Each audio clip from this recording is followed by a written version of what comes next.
Ćao, dobar dan, dobrodošli na kanal Analogni Nomad. Moje ime je Arsen i javljam se iz Ushuaie u koju sam stigao sinoć. Zapravo, odmah ćemo raščistiti tu jednu stvar oko izgovora imena ovog grada. Grad se zapravo ne zove Ushuaia, iako ga mi svi tako zovemo. Pravilan izgovor je Ushuaia, tako ga Argentinci zovu, tako ću ga i ja zvati od sad pa nadalje, tako da eto, znate o čemu se radi. Jako je hladno, to odmah mogu da vam kažem. Izašao sam iz topline svoga hostela i iako znam kakva je temperatura na polju, nekako sam se opet prevario. Ali dobro, neću puno provesti vremena ovde, samo sam hteo da vam kažem nekoliko stvari. Prvenstveno vezanih za Argentinu, za situaciju u Argentini trenutno, a u današnjem videu prošetat ćemo malo kroz grad, obići ću neke muzeje i eto vidjet ćete šta ovde ima da se vidi u samom gradu. Sutra idem da kampujem u Nacionalni park Ognjena zemlja, tu ću ostati 3 dana, potom se vraćam, prespavat ću još jednu noć u Ushuaii i nastavljam dalje za Čile. Eto, znate šta vas čeka u nastavku videa, tako da vidimo se posle najave.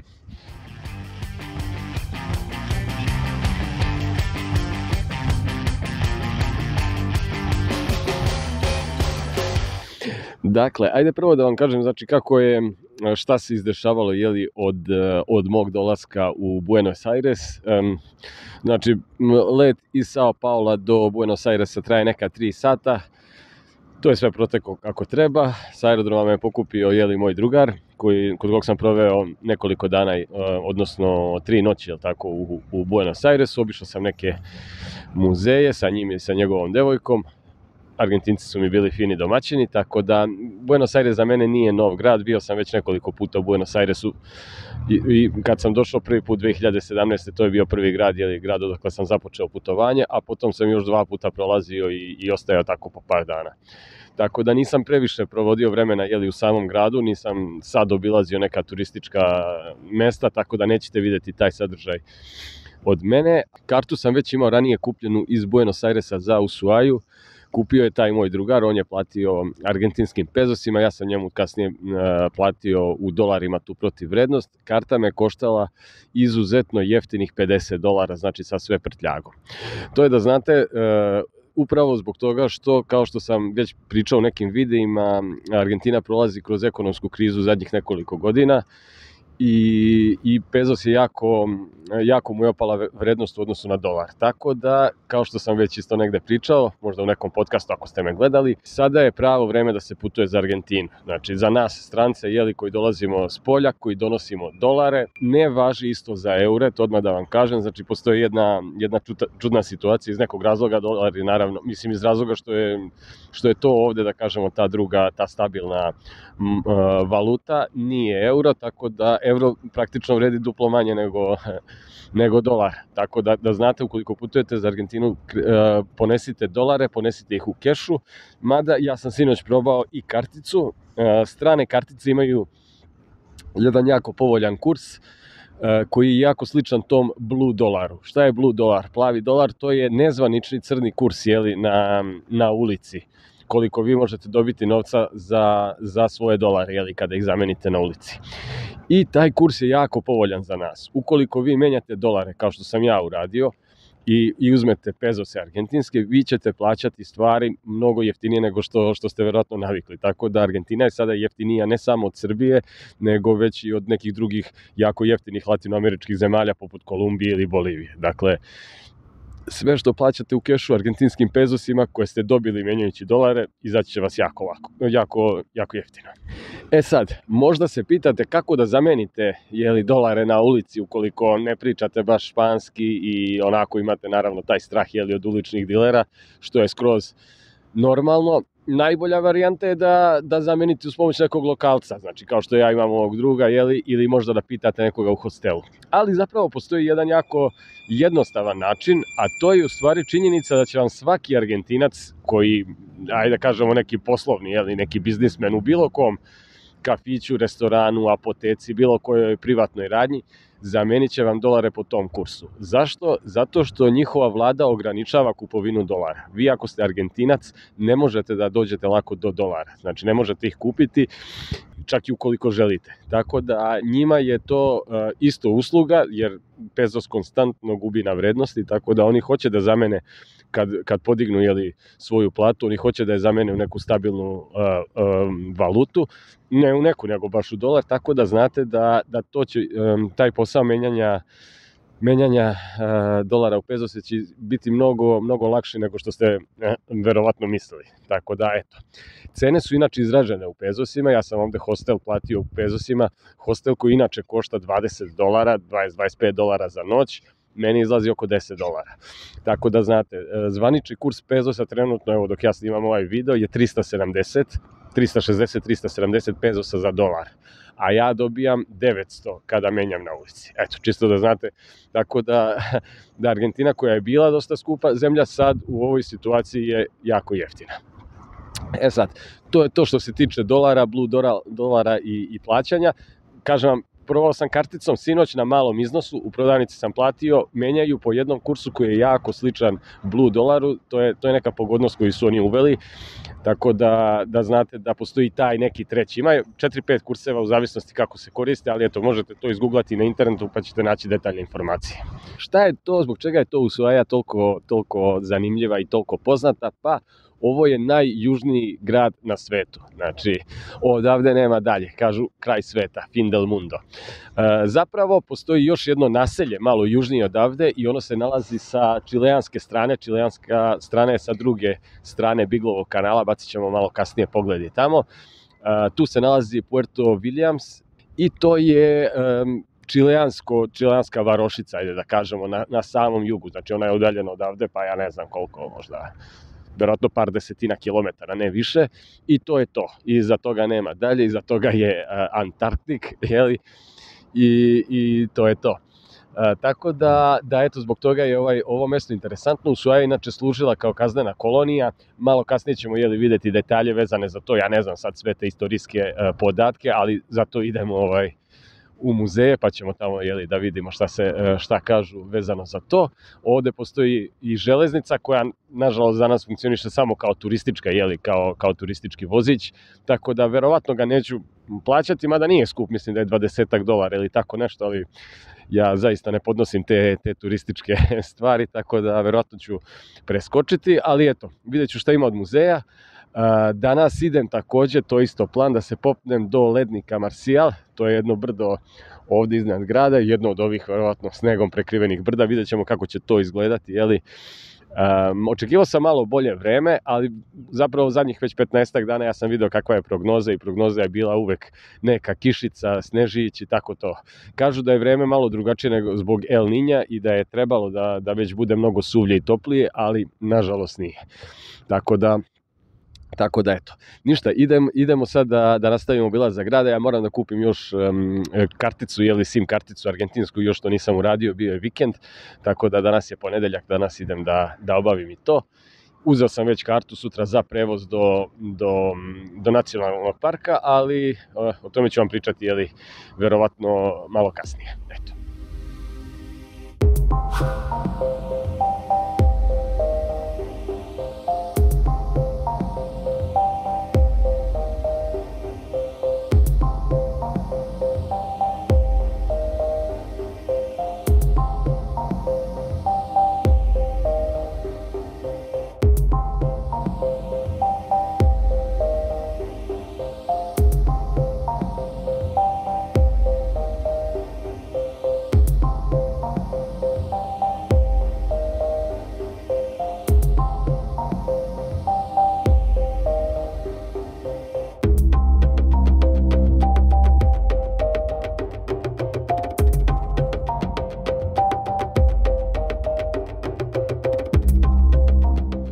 Dok čekam da se otvore radnje ovde u Ushuaii, naravno kao i celoj Argentini, sve se otvara jako kasno, znači nema bukvalno ništa da je otvoreno pre 8 sati ujutru, tako da za nas strance to je malo problem, ali dobro, Eto, smucam se ovde okolo, mislim, sad je već prošlo i 9, bio sam u radnji da kupim tu SIM karticu, nisam uspeo, treba da odem u drugu koja se otvara u 10 sati, muzeji se otvaraju u 10, tako da isto tako i radnje za prodaju ove opreme, treba da kupim gas za kampovanje, tako da dok čekam da se to otvori, da vam kažem par stvari, o trenutnoj političkoj situaciji u Argentini.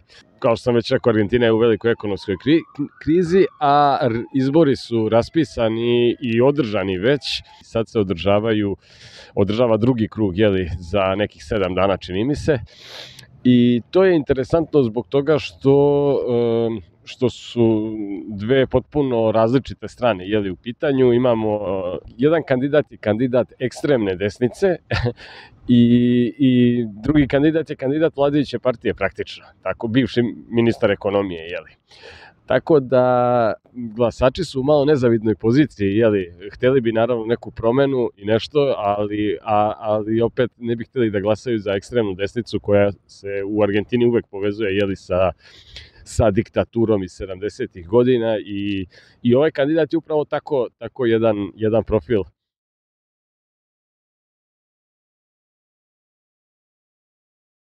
Inače, još par reči o Ushuaji. Ushuaja je izuzetno popularno turističko mesto, čak i sad van sezone, pre početka prave sezone, sve je krcato turistima, ljudi sa svih strana, prodaju se ture, aranžmani za Antarktik i razne druge lokalne turice, tako da eto da znate da ukoliko dolazite u sezoni sigurno će biti puno ljudi.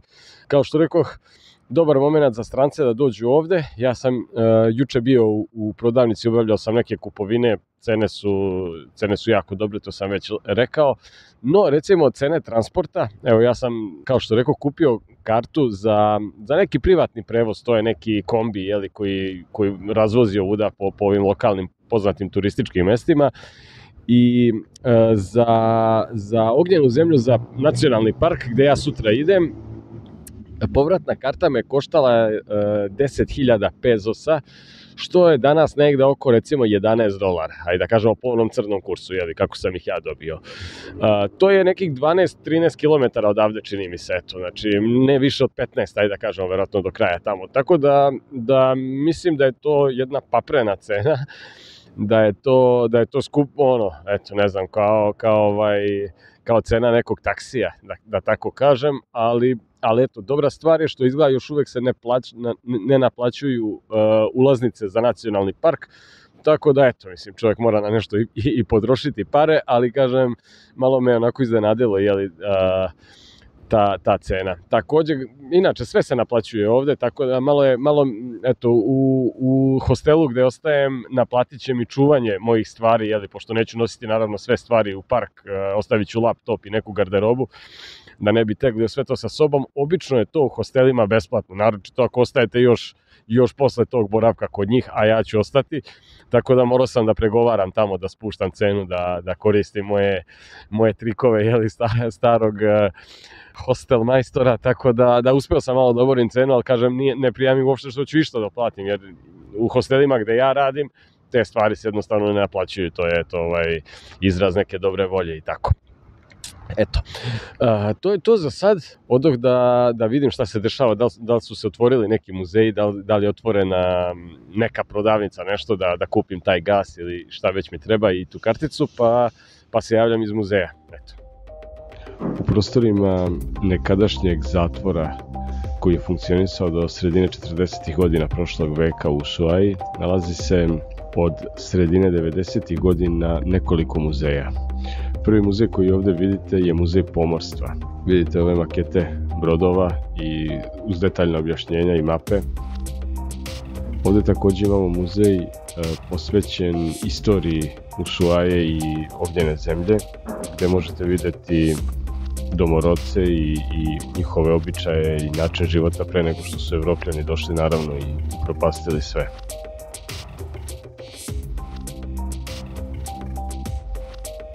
Postoji takođe deo posvećen samom zatvoru. Jedan paviljon je ostavljen onakav kakav je bio, tako da se mogu videti ćelije kojima su boravili najopasniji zatvorenici koji su dovođeni u ovu koloniju.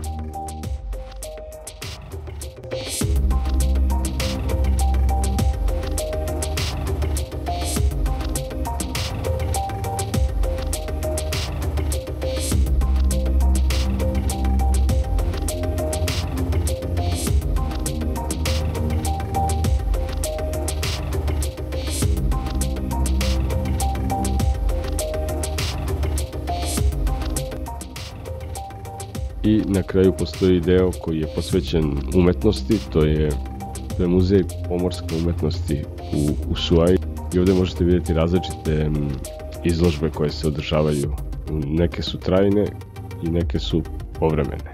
Ovo što sam ja snimio, to su dela različitih uzrasnih kategorija, da tako kažem, od dečijih radova ima pa do odraslih, da kažem, umetnika ili amatera. I ono što je interesantno, u opisu svakog od ovih dela se navodi kako je delo nastalo i sa kakvim problemima su se susretali stvaraoci ili dok su ga pravili i kome je posvećeno delo.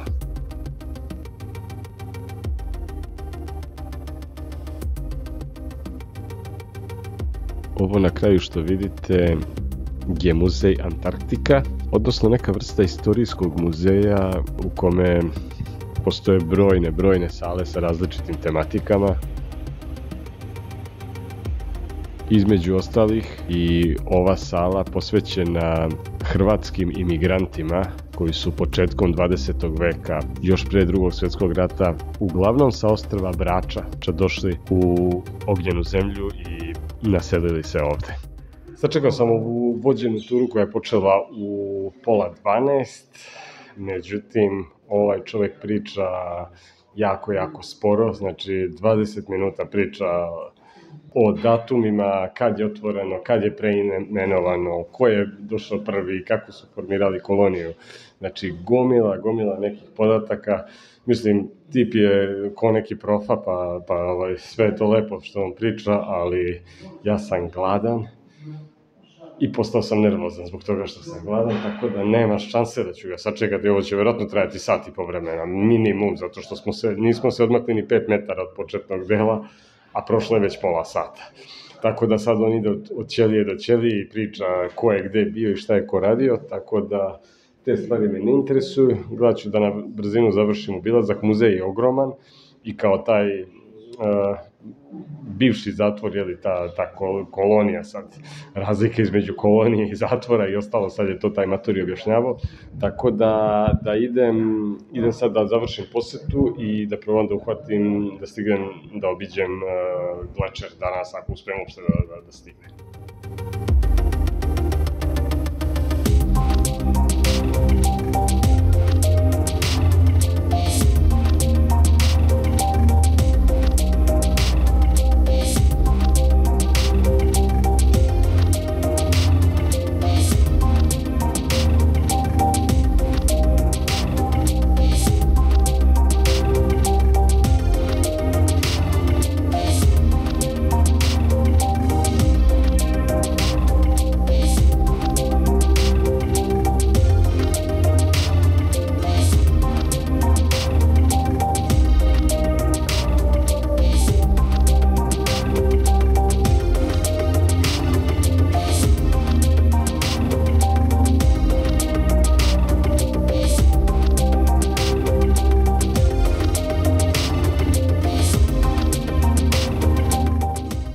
Ovo što vidite iza mene, dole to je Biglov kanal i